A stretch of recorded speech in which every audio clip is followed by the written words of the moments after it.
All right, so buckle up, everybody, because today we're going deep on something pretty massive. Yeah, we're talking about what Earth could look like in 2050. We've been poring over research and articles and even historical climate data just to wrap our heads around this. And let me tell you. Yeah. Some of it is, pretty mind-blowing. It's a lot, right? Yeah. Like we're talking rising sea level. Absolutely. How we grow food, heck, even entire populations having to move because of climate change. It really is a lot to unpack. It is. Yeah. So maybe we start with, the science behind climate change. Yeah, that's a great place to start. I mean, we hear about climate change all the time. We do. But honestly, the science can be a little fuzzy sometimes. It can be. So, let's start with the basics. The greenhouse effect. Yeah, the greenhouse effect. That's like the foundation of the whole thing, right? Exactly. So think about it like this. Okay. Certain gases in our atmosphere, like carbon dioxide, they trap heat from the sun. It's a natural process. I mean, it keeps the Earth warm enough for us to actually live here. Right. The problem is, since the Industrial Revolution, humans have been pumping way more of these gases into the atmosphere. So more blankets on the Earth and things heat up. Got it. Precisely. But how do we actually know these gases are increasing? Is there like some giant thermometer somewhere? Well, there's something even cooler than a giant thermometer. Okay. Scientists have been tracking CO2 levels at the Mauna Loa Observatory in Hawaii since 1958. Okay. And get this, they created something called the Keeling curve. It's basically a graph showing how CO2 has been steadily rising year after year. So it's not just some random guesstimate. There's actual data backing it up. Exactly. And what's really interesting is that Mauna Loa is so far from any major pollution sources. Okay. The data collected there, it gives us a really clear picture of global trends. So it's like this pristine window into our planet's atmosphere.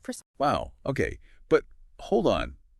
Hasn't Earth's climate always changed naturally? I mean, we had ice ages and all that. You're absolutely right.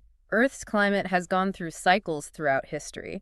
Things like variations in the Earth's orbit. Okay. Something called Milankovitch cycles. Milankovitch cycles. Yeah. Sounds like some kind of fancy dance move. Kind of. But also changes in the sun's energy output. These have definitely played a role in past climate shifts. Okay.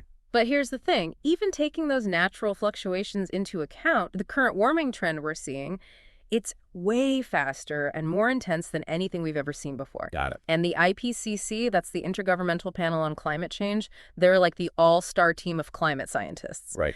They've concluded that human activity is the main driver of this accelerated warming. So we've basically been cranking up the thermostat on planet Earth. Yeah, pretty much. And now it's time to face the music, as they say. Exactly. But let's get down to it. What could this actually look like for us in 2050? I mean, will we all be wearing these heat-resistant suits and living in underwater cities? Well, maybe not that extreme. But it is safe to say that daily life could look very different. In what way? Well, imagine trying to, do construction work Yeah. or farming outside when temperatures are so high it's dangerous to even be out there. Yeah, that would be rough. We'd have to completely rethink how we work, maybe shifting to, cooler hours. Okay. Or relying more on automation. Whoa.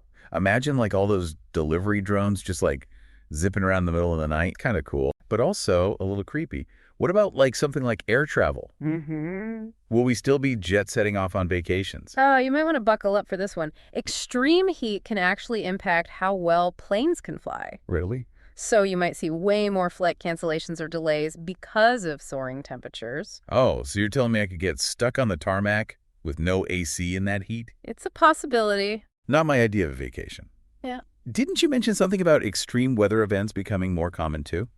Unfortunately, yes. Think about hurricanes, for example. They're expected to become even more powerful, which could, wreak havoc on things like power grids. Oh, no. And water systems. So no power, no water. Potentially. Okay, now that's a little scary. Not only is it going to be scorching hot, right, but we might not even have electricity or clean water after a big storm. Yeah. This is getting real. And it's not just about discomfort.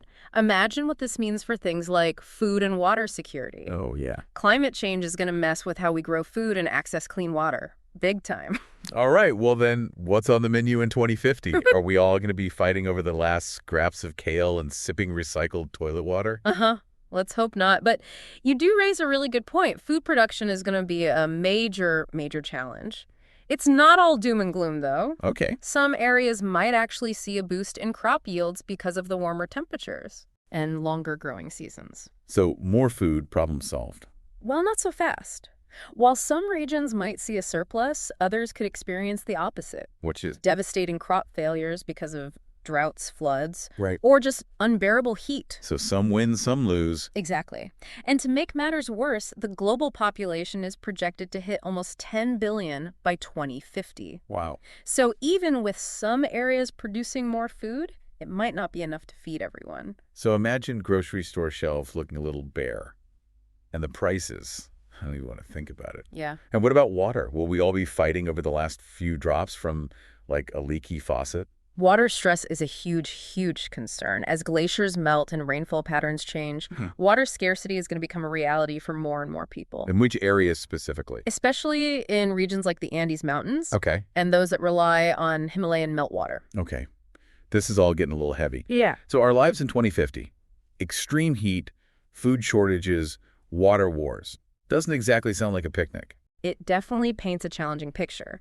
And for some people, the situation might be so dire they have no choice but to leave their homes entirely. We're talking about climate migration. Yeah. And that's where things get really complicated. People forced to flee their homes because rising sea levels are swallowing their islands. Right. Or because droughts have turned their farmland to dust.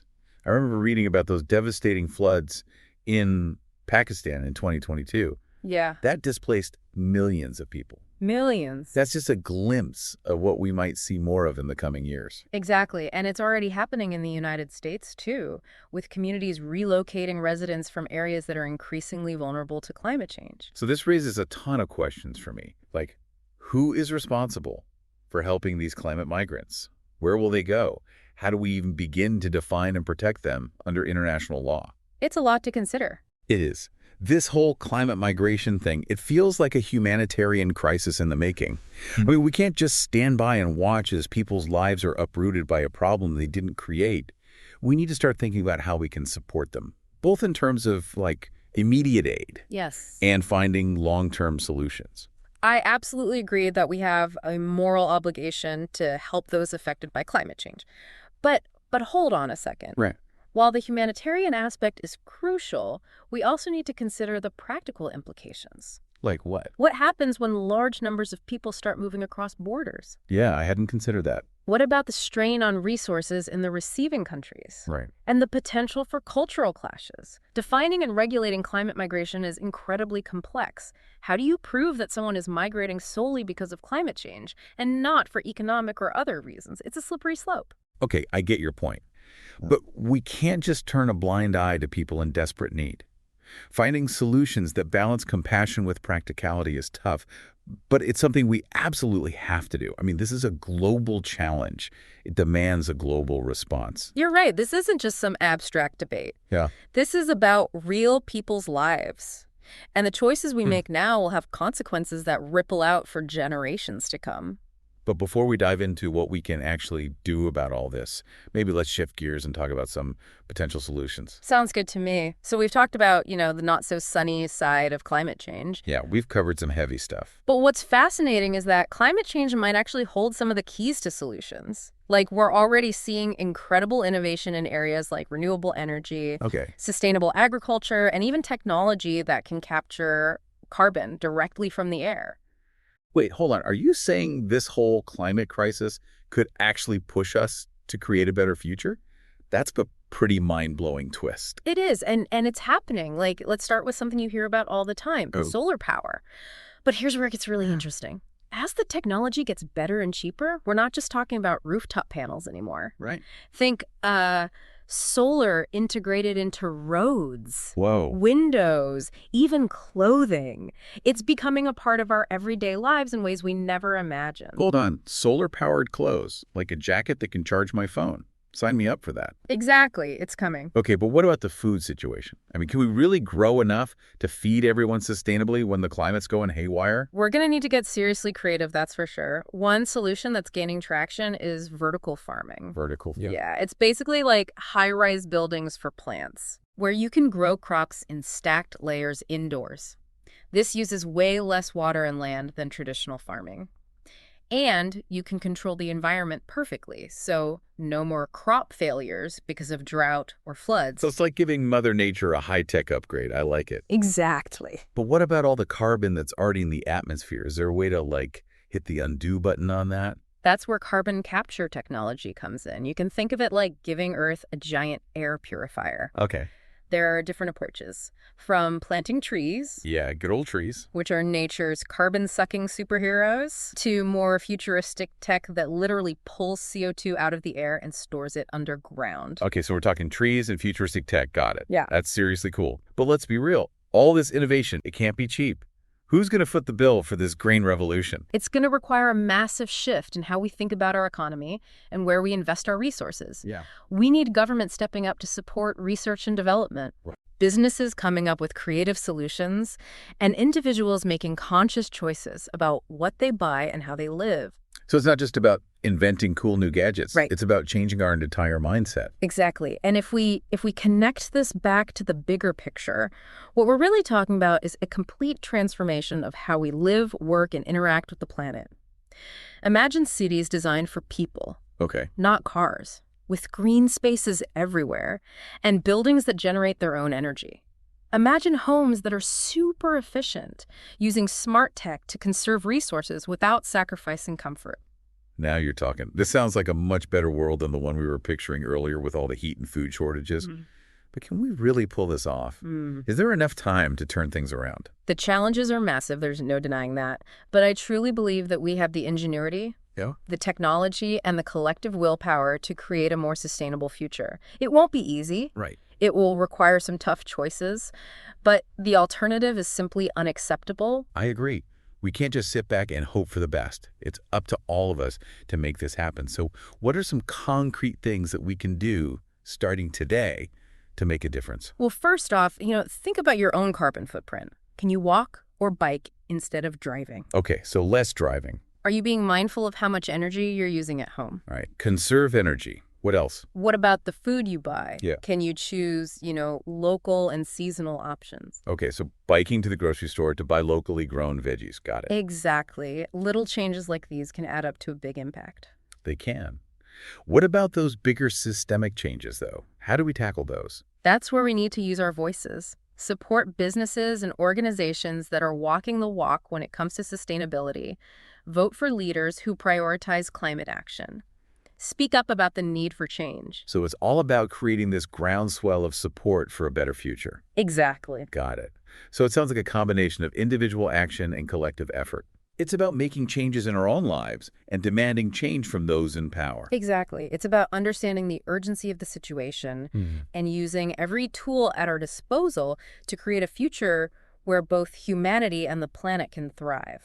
So it's not just about surviving in 2050. Right. It's about thriving. Precisely. It's about recognizing that our well-being is inextricably linked to the health of our planet. Okay, so we've explored the challenges, the potential solutions, and the power of collective action. But before we wrap up this deep dive, I want to leave you with a thought.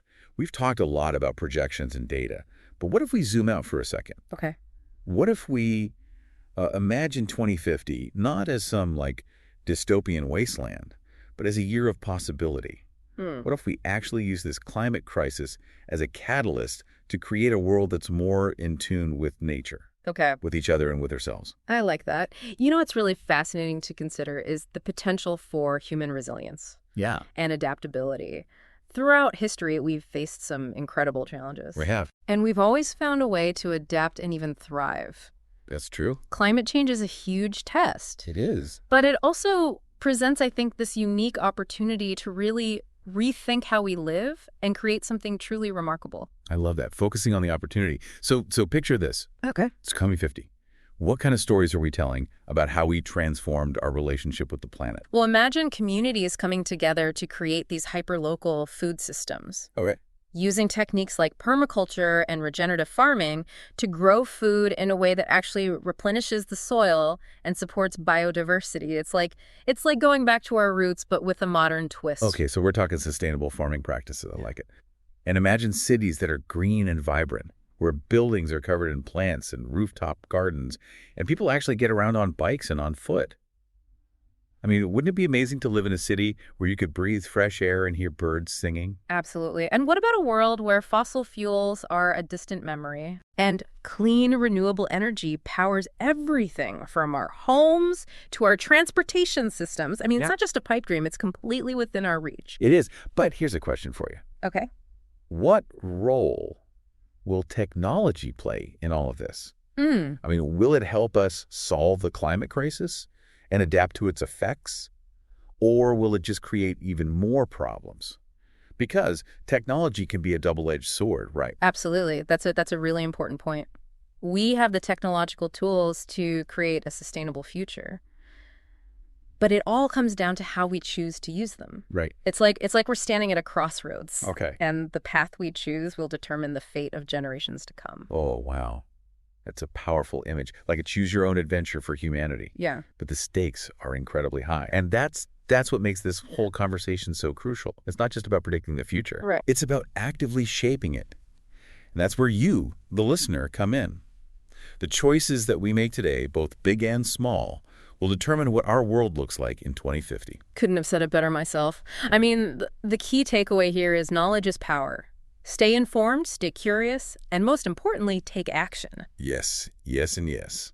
And hey, if you're looking for a little inspiration and maybe a lighter take on travel and exploration in a changing world, check out the YouTube channel, Mickytolife. Oh, I love them. They do some really cool stuff. I do. From showcasing eco-friendly travel destinations to trying out all sorts of delicious drinks from around the globe. It's a great reminder that even in the face of uncertainty, there's still beauty to be found, connections to be made, and adventures to be had. Exactly.